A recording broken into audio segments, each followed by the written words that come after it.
जय हिंद दोस्तों, good morning, सुप्रभात। एक बार फिर से आप सभी का हार्दिक स्वागत और हार्दिक अभिनंदन है। बिहार शिक्षक भर्ती परीक्षा 2023 समान अध्ययन की सीरीज चल रही है और आज जो आपका होगा सेट नंबर 4। इससे पहले 3 सेट मैंने आपको प्रोवाइड किए हैं सफलतापूर्वक और निश्चित रूप से जो है आपका परफॉर्मेंस देखकर मुझे समझ में आ रहा है कि आप इन सभी सेट से संतुष्ट हैं और आप लोग की मांग भी आई है कि ऐसे ही सेट जो है कंटिन्यू किया जाना चाहिए, है ना।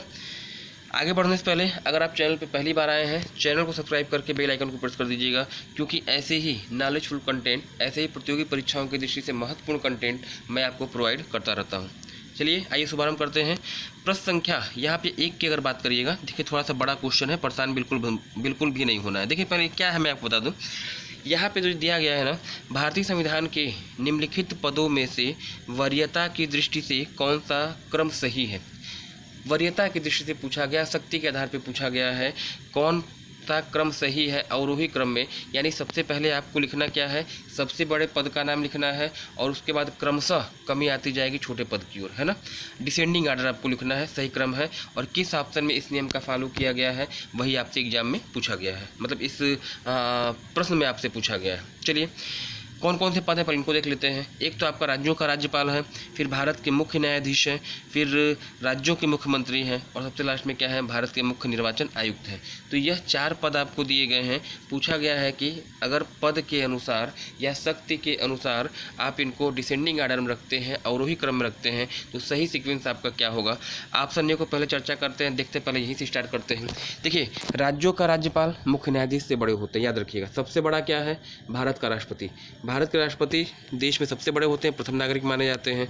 राष्ट्रपति के बाद उपराष्ट्रपति का नंबर आता है और याद रखिएगा राष्ट्रपति उपराष्ट्रपति के बाद जो है विभिन्न राज्यों के जो राज्यपाल होते हैं उनका नंबर आता है। तो यहाँ पे जो है आपका क्या उत्तर सही होगा, हाँ सॉरी, सबसे पहले याद देखिए यहाँ पे भारत के मुख्य न्यायाधीश, ऑप्शन डी में देखिएगा, भारत के मुख्य न्यायाधीश, फिर राज्यों के राज्यपाल, मुख्य निर्वाचन आयुक्त दिया है और राज्यों के मुख्यमंत्री दिया है। यहाँ पे याद रखिएगा हाँ ऑप्शन डी यहाँ पे बिल्कुल आपका राइट होने जा रहा है। ऑप्शन डी आपका बिल्कुल सही होगा। इसको मुख्य न्यायाधीश के बाद राज्यों के राज्यपाल, फिर मुख्य निर्वाचन आयुक्त और फिर जो है आपके राज्यों के मुख्यमंत्री आ जाएंगे, ठीक है ना। प्रश्न संख्या 1 का ऑप्शन डी सही हो जाएगा। इसके बाद अगर प्रश्न संख्या 2 की बात करिएगा, साइंस से मैंने ये क्वेश्चन लिया है। देखिए मैंने जीएस का कोई पोर्शन नहीं छोड़ा है। जीएस का चाहे हिस्ट्री हो, चाहे ज्योग्राफी हो, चाहे साइंस हो, चाहे करंट अफेयर्स हो, मैंने सबको यहाँ सबको समाहित किया है। और अगर हमारे जो प्रश्न आपको आते हैं अच्छी बात है, अपना मूल्यांकन करिए। नहीं आते हैं कापी पेन लेके बैठिएगा, उन प्रश्नों को नोट करिएगा। निश्चित रूप से जो है ये प्रश्न किसी न किसी वनडे एग्जाम में पूछे गए हैं और यहाँ से प्रश्न बनने की आपकी संभावना हमेशा बनी रहती है। प्रश्न पूछा गया है, विज्ञान का क्वेश्चन है, स्टेनलेस स्टील, है ना, स्टेनलेस स्टील किसका मिश्रण होता है। लोहा क्रोमियम दिया गया है, लोहा तथा तांबा दिया गया है, लोहा तथा जस्ता दिया गया है और लोहा और ग्रेफाइट दिया गया है। और 5वां ऑप्शन आपको दिया गया है, इनमें से कोई नहीं। स्टेनलेस स्टील के बर्तन होते हैं और इसमें कहा जाता है कि बारिश के मौसम में जंग नहीं लगते हैं, है ना। तो स्टेनलेस स्टील किसका मिश्रण है, यहाँ पे जो इसका उत्तर आपका सही होगा ऑप्शन ए, यह जो है मिश्रण होते हैं किसके, लोहा और क्रोमियम के। इस प्रश्न को नोट कर लीजिएगा, एग्जाम में आपको मिलने वाला है, छपने वाला प्रश्न है ना। चलिए प्रश्न संख्या अगर 3 की बात कर लीजिएगा, यहाँ पे दिया गया है कि निम्नलिखित में से भौतिक परिवर्तन का उदाहरण है। 5 ऑप्शन आपको दिया गया है। पूछा गया है कि निम्नलिखित में से भौतिक परिवर्तन का उदाहरण कौन सा है। हवा में चांदी के बर्तनों को काला करना, देखिए हवा में चांदी के बर्तनों का काला होना दिया है, मोमबत्ती का जलना दिया है, दूध से दही बनना दिया है और पानी में चीनी का घुलना। 4 घटनाएं दी गई हैं। पूछा गया है कि निम्नलिखित में से कौन भौतिक परिवर्तन का उदाहरण है। कक्षा 8, 9, 10 में आपने पढ़ा है भौतिक परिवर्तन और रासायनिक परिवर्तन, है ना। इसमें अगर देखा जाए तो हवा में चांदी के बर्तन का काला होना, ये तो आपका रासायनिक परिवर्तन का उदाहरण है। यहाँ भौतिक की बात हो रही तो ये तो आपका वैसे रंग हो जाएगा। मोमबत्ती का जलना, ये भी जो है एक रासायनिक परिवर्तन है, ये भी आपका रंग होगा। भौतिक की बात हो रही है, आपको ध्यान रखना है। दूध से दही बनना सबसे अच्छा उदाहरण रासायनिक परिवर्तन का, ये भी आपका क्या हो जाएगा, रंग हो जाएगा। दिया गया है पानी में चीनी का घुलना। पानी में चीनी का घुलना कोई रासायनिक परिवर्तन नहीं है, बल्कि ये क्या है, एक भौतिक परिवर्तन है। तो इस प्रश्न का जो सही उत्तर आपका हो जाएगा वह क्या होगा, पानी में चीनी का घुलना हो जाएगा ना। 5वां इनमें से कोई नहीं, ऑप्शन कोई है ही नहीं। चलिए प्रश्न संख्या अगर यहाँ पे देखा जाए 4, 4 की बात करिएगा, टेफ्लॉन एक बहुलक है। टेफ्लॉन एक बहुलक है जिसमें होता है, क्या होता है भाई, फ्लोरीन दिया है, कार्बन दिया है, सोडियम दिया है, क्लोरीन दिया है। 4 धातुएं आपको दी गई हैं और याद रखिएगा इनमें से कोई नहीं दिया है। टेफ्लॉन, याद रखिए टेफ्लॉन में फ आता है ना, टेफ्लॉन में क्या आ रहा है, जब आप टेफ्लॉन का उच्चारण करते हैं तो इसमें फ आपका आता है। इसमें से जहाँ फ होगा वो आप सही उत्तर आपका हो जाएगा टेफ्लॉन और फ्लोरीन। ये टेफ्लॉन में आपका क्या पाया जाएगा, फ्लोरीन पाया जाएगा। ऑप्शन ए आपका यहाँ पे क्या हो जाएगा, सही हो जाएगा। सभी चीज़ों को आप नोट करेंगे क्योंकि ये एग्जाम में आने में मैं बार बार कह रहा हूँ, इस बात पे जोर दे रहा हूँ। देखिए हर चीज़ों को इतना आपके पास समय नहीं है, 30 दिन 35 दिन का समय आपके पास है, हर चीज़ों को डीपली पढ़ना संभव नहीं है। यहाँ पे ज़रूरत क्या है, स्मार्ट स्टडी की, है ना, ताकि सांप भी मर जाए और लाठी भी आपकी ना टूटे। डीपली के चक्कर में जाएंगे, आधी छोड़ पूरी को धावे, पूरी मिले ना आधी पावे, है ना। तो बेहतर ये है पिछले 10 साल का पेपर आप उठाइए, सॉल्व करिए, उसका रिवीजन करिए, बहुत क्वेश्चन आपको मिल जाएंगे, है ना। डीपली चक्कर में तब पढ़ा जाता है जब आपके पास 5-6 महीना 8 महीने का समय रहता है। चलिएगा, प्रश्न संख्या 5 की अगर बात करिए तो यहाँ पे दिया गया है, ये मैंने मानव भूगोल से प्रश्न लिया है और पूछा गया है, एक इंपॉर्टेंट क्वेश्चन है। दिया गया है कि निम्नलिखित में से कौन सी जनजाति झूमिंग कृषि करती है। अगर आपको भारत के भूगोल का थोड़ा भी अंदाज़ा है, भारत के मानचित्र का थोड़ा भी अंदाज़ा है, तो आप इस प्रश्न को बिना किसी समय गवाए आप इसको चालू करेंगे।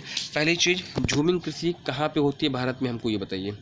झूमिंग कृषि कहाँ पे होती है, आप कहेंगे नॉर्थ ईस्ट एरिया में, झूमिंग कृषि कहाँ पे होती है, आप कहिएगा नॉर्थ ईस्ट एरिया यानी उत्तर पूर्वी भारत, या कहिए 7 सिस्टर में। चलिए, अब 7 सिस्टर में कौन सी जनजाति पाई जाती है, अगर आपको इसका अंदाज़ा हो तो इस प्रश्न का ऑटोमेटिक आप उत्तर लगा लेंगे। क्या 7 सिस्टर में आपकी भूटिया जनजाति मिलती नहीं है, मिलती है कि नहीं मिलती है, नहीं मिलती है।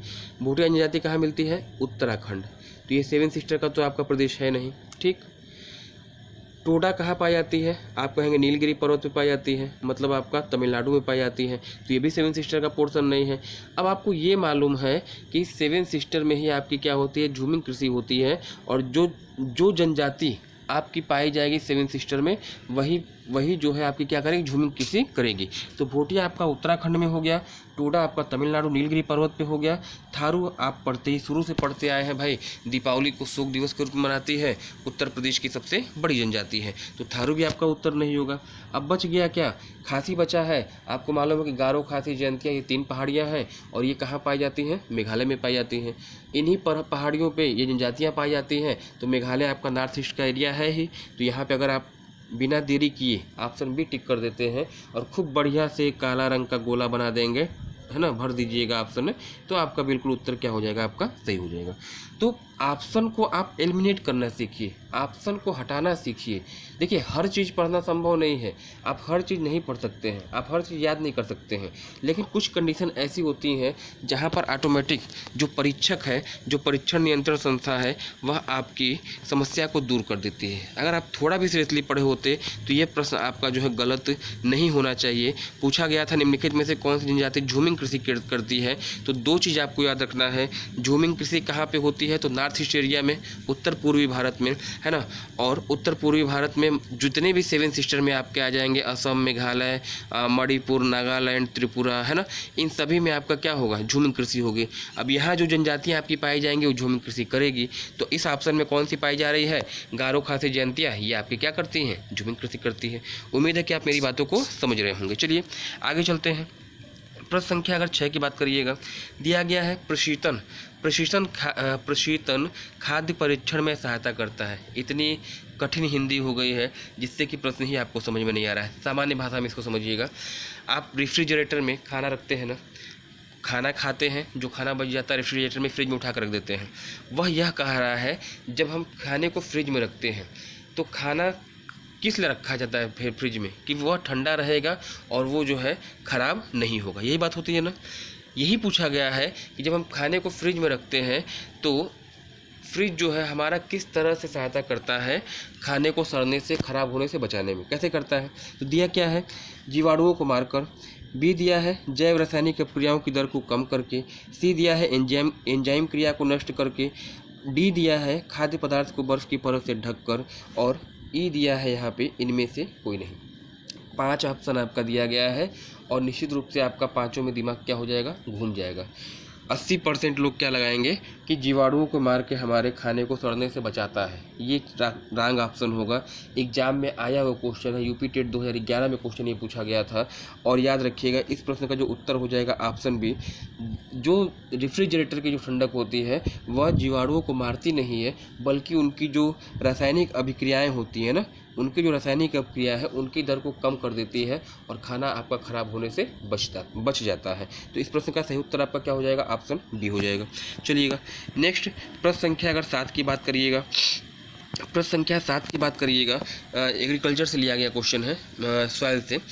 सब्जियों की खेती के लिए निम्नलिखित में से कौन सी मृदा सर्वोत्तम है ना?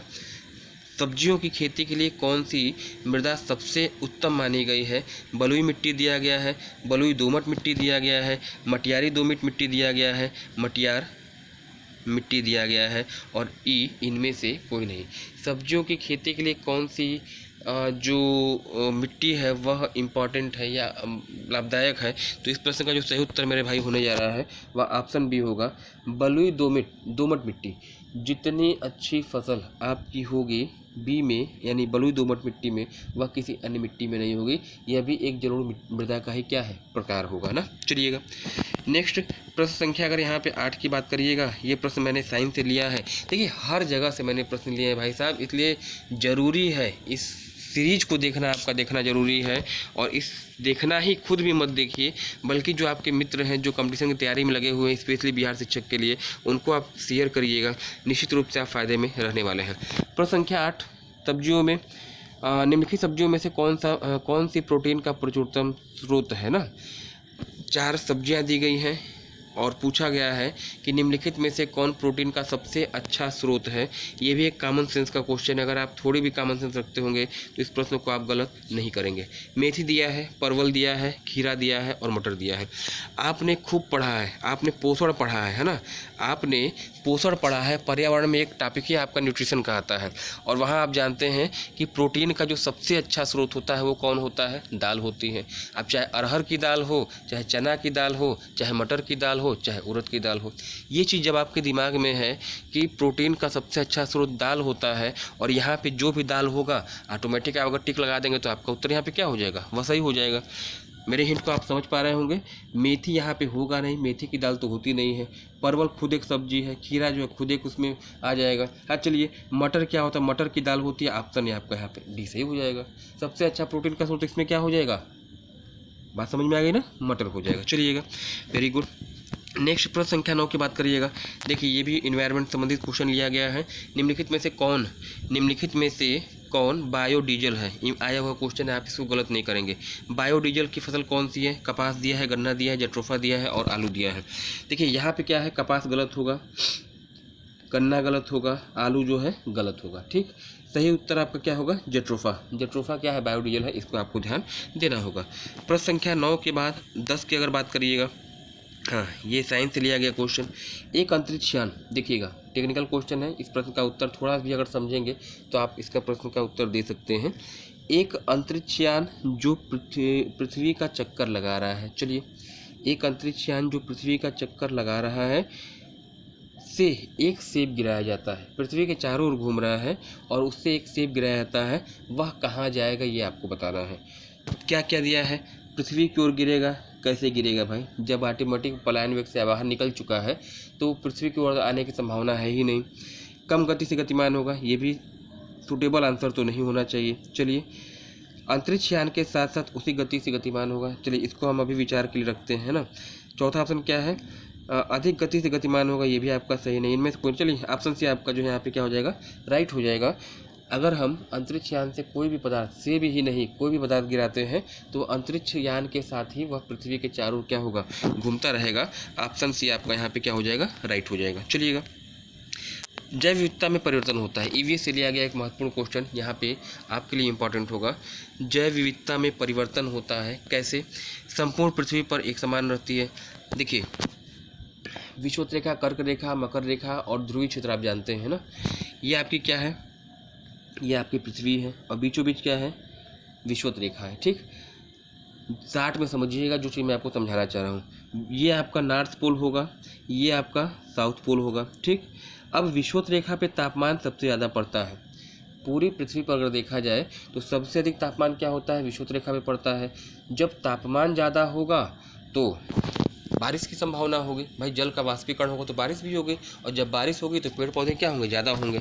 ठीक है, मतलब कहने का कि टेम्परेचर और जो फॉरेस्ट है, वन है, इनका संबंध क्या है, प्रोपोर्शनल है। अधिक तापमान मतलब अधिक बारिश, और अधिक बारिश मतलब क्या हो जाएगा, अधिक वर्षा, और अधिक वर्षा होगा तो अधिक वर्षा होने की स्थिति में वन भी आपके ज़्यादा होंगे, और जब वन में ज़्यादा होंगे तो आपका बायोडाइवर्सिटी क्या होगी, ज़्यादा होगी, जैव विविधता आपकी ज़्यादा होगी।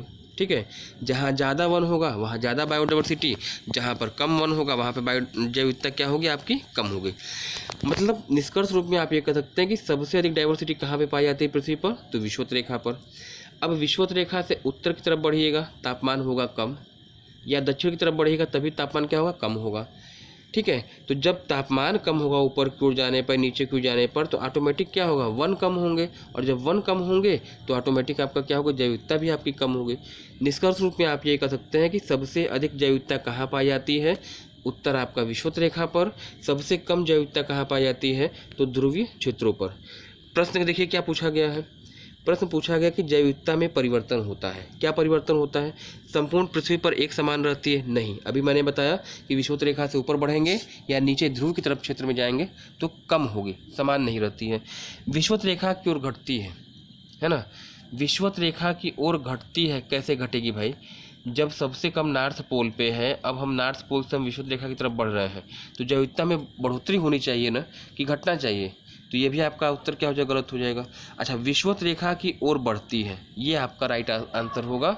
जब हम ध्रुवीय क्षेत्र से आप विषुवत रेखा की तरफ बढ़ते हैं या उत्तरी दक्षिणी ध्रुव से ऊपर की ओर बढ़ेंगे, तब विषुवत रेखा की तरफ जाने पर क्या होगा, तापमान आपका हो जाएगा, वह तापमान भी बढ़ेगा, फॉरेस्ट भी बढ़ेंगे, और जैव विविधता भी आपकी बढ़ेगी। ऑप्शन सी इस प्रश्न का जो है आपका क्या हो जाना चाहिए, वह राइट आंसर होना चाहिए। चलिएगा नेक्स्ट प्रश्न संख्या अगर 12 की बात करिएगा, सबसे अधिक स्थायी पारितंत्र कौन सा है, पूछा गया क्वेश्चन है, याद रखिएगा। सर्वाधिक स्थायी पारितंत्र कौन सा है, ईवीएस का महत्वपूर्ण क्वेश्चन है, एग्जाम में आ चुका है। मरुस्थल दिया है, पर्वत दिया है, महासागर दिया है, वन दिया है। निम्नलिखित चार में से सबसे अधिक स्थायी पारितंत्र कौन सा है, तो इस प्रश्न का जो उत्तर आपका हो जाएगा ऑप्शन सी, यूपी टेट 2011, 10 साल 12 साल पहले ये क्वेश्चन आपका पूछा गया है।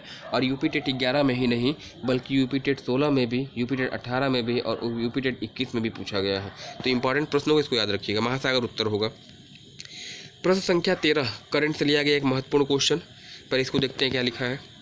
रूस यूक्रेन युद्ध पिछले वर्ष चर्चा में था ना, यूक्रेन और रूस का युद्ध चर्चा में था। युद्ध में फंसे भारतीयों को वापस लाने के लिए भारतीय वायुसेना के द्वारा कौन सा अभियान चलाया गया था। करंट अफेयर्स का क्वेश्चन है, इंपॉर्टेंट क्वेश्चन होगा, याद रखिएगा। रूस और यूक्रेन के बीच में पिछले साल युद्ध हुआ था, और इस युद्ध के दौरान भारतीय छात्र वहां फंस गए थे। उन छात्रों को भारत वापसी के लिए वायुसेना के द्वारा चलाया गया अभियान का नाम आपसे पूछा गया है। ऑप्शन क्या क्या दिया है वो देख लीजिएगा। ऑपरेशन देवी शक्ति है, ऑपरेशन देवी Shakti, operation Swarna Mayur, operation Ganga, operation white marble, है ना।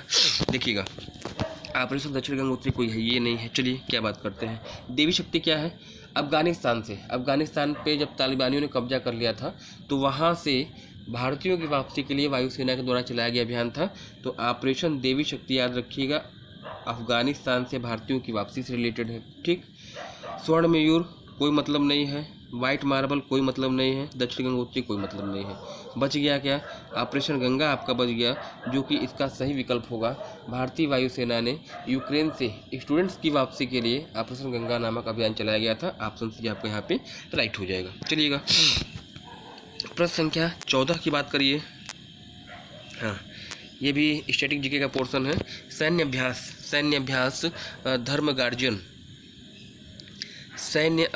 धर्म गार्जियन का संबंध किन दो देशों से है, ये आपसे पूछा गया है।